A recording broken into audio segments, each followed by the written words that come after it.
अस्सलाम वालेकुम व्यूवर्स। तो आज मैं आपके लिए कद्दू गोश्त की रेसिपी लेके आई हूँ। इसको बनाना बहुत ही आसान है। तो यहाँ पर आप देख सकते हैं कि कद्दू की मैंने कटिंग वगैरह कर ली है और इसको मैंने पानी में भिगो के रखा हुआ है।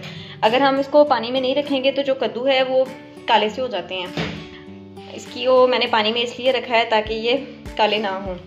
तो आप देख सकते हैं कि हमारे जो कद्दू हैं वो बिल्कुल भी काले नहीं हुए क्योंकि हमने इसको पानी में भिगो के रखा है। और यहाँ पर मेरे पास हाफ के जी जो है वो चिकन है।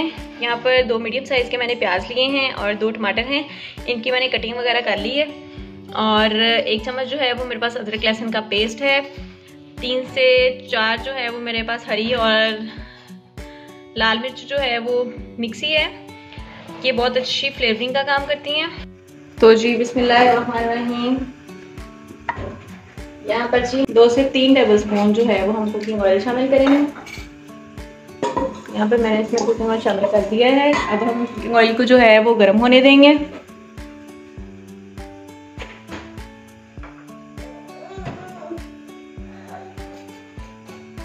तो अब हम इसमें प्याज शामिल करेंगे।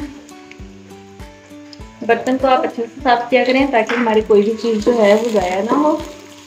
अब हम इसको अच्छे से मिक्स कर देंगे और अब हम यहाँ पर प्याज को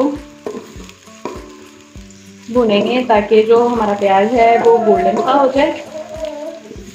इसमें आपने जो प्याज है वो लाइट गोल्डन सा करना। तो यहाँ पर जी हमारा जो प्याज है वो गोल्डन सा हो गया है। अब मैं इसमें जो है वो थोड़ा सा पानी शामिल करूँगी ताकि जो हमारा प्याज है वो जले ना।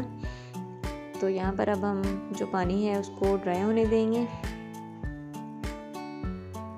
पानी जो था वो हमारा ऑलमोस्ट ड्राई हो चुका है। अब मैं इसमें अदरक लहसुन शामिल करूँगी।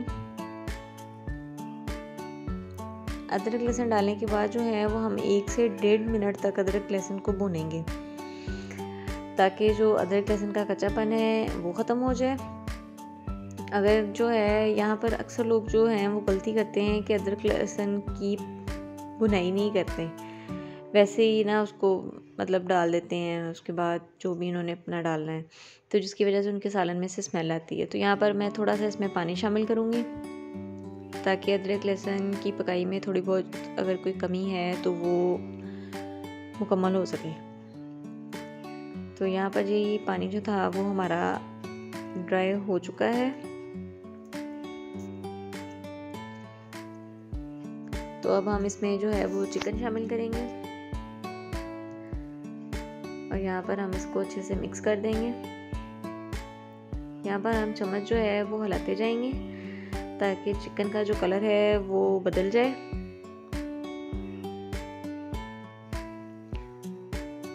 तो देखें जी मैं इसमें चम्मच वगैरह जो है वो हिलाई जा रही हूँ। तो आप देख सकते हैं यहाँ पर चिकन का जो कलर था वो बदल चुका है। अब मैं इसमें टमाटर शामिल करूँगी। तो अब हम इसको अच्छे से मिक्स कर देंगे चिकन में। तो जो चिकन है वो भी पानी छोड़ देता है और जो टमाटर है वो भी पानी छोड़ देते हैं। तो अब हम इसको जो है वो इन्हीं के पानी में जो है वो गलने देंगे। तो यहाँ पर जी कुछ पानी जो था वो हमारा ड्राई हो चुका है और कुछ थोड़ा बहुत जो रह गया है इसको मज़ीद हम ड्राई करेंगे। तो ये देखें जी पानी जो था वो हमारा मुकम्मल तौर पर ड्राई हो चुका है।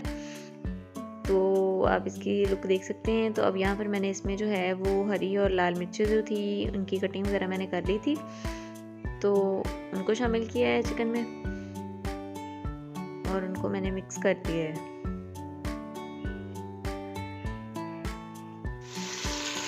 तो यहाँ पर अब हम तकरीबन 5 से 7 मिनट तक जो है वो चिकन की अच्छे से बुनाई करेंगे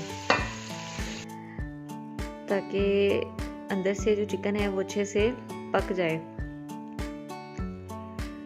अब यहाँ पर मैंने 1 चम्मच जो है वो नमक शामिल किया है, 1 टेबल स्पून लाल मिर्च पाउडर शामिल किया है, हाफ टी स्पून इसमें हल्दी पाउडर शामिल किया है,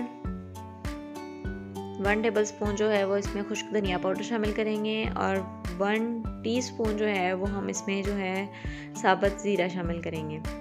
तो अब हम इन मसालों को अच्छे से मिक्स कर देंगे। तो यहाँ पर जी मैंने मसालों वगैरह को अच्छे से मिक्स कर दिया है चिकन में।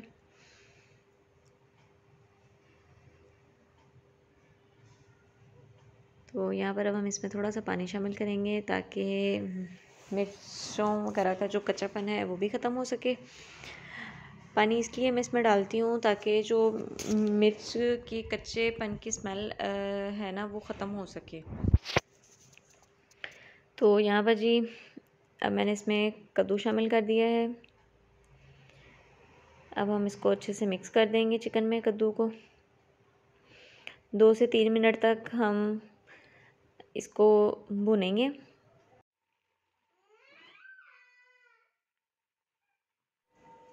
तो यहाँ पर हमारी जो बुनाई थी वो मुकम्मल हो गई। अब मैं इसमें आधा कप जो है वो पानी शामिल करूँगी ताकि हमारा जो कद्दू है वो अच्छे से गल जाए। और यहाँ पर हम इसको कवर कर देंगे 4 से 5 मिनट। तो यहाँ पर जी आप देख सकते हैं कि जो हमारे कद्दू हैं और चिकन है वो अच्छे से गल चुका है और जो इसमें आपको पानी नज़र आ रहा है अब हम इस पानी को ड्राई करेंगे। तो यहाँ पर हम इसमें थोड़ा सा जो है वो गार्निश के लिए हरा धनिया शामिल करेंगे और इसकी मिक्सिंग कर देंगे पूरी सब्ज़ी में। तो यहाँ पर जी हमारा जो कुकिंग ऑयल है वो सब्ज़ी के ऊपर आना शुरू हो गया है। तो ये देख सकते हैं आप हमारी जो बुनाई है वो भी मुकम्मल हो गई है। तो ये आप देख सकते हैं इसकी फ़ाइनल लुक है। तो ये थी हमारी आज की आसान सी रेसिपी। आप भी इसको इस तरीके से ज़रूर ट्राई कीजिएगा। ये बहुत मज़े का सालन बनता है। वीडियो अच्छी लगी हो तो लाइक कर दिया करें, चैनल को सब्सक्राइब भी ज़रूर किया करें। अब मुलाकात होगी एक नेक्स्ट वीडियो में, तब तक के लिए अल्लाह हाफ़िज़।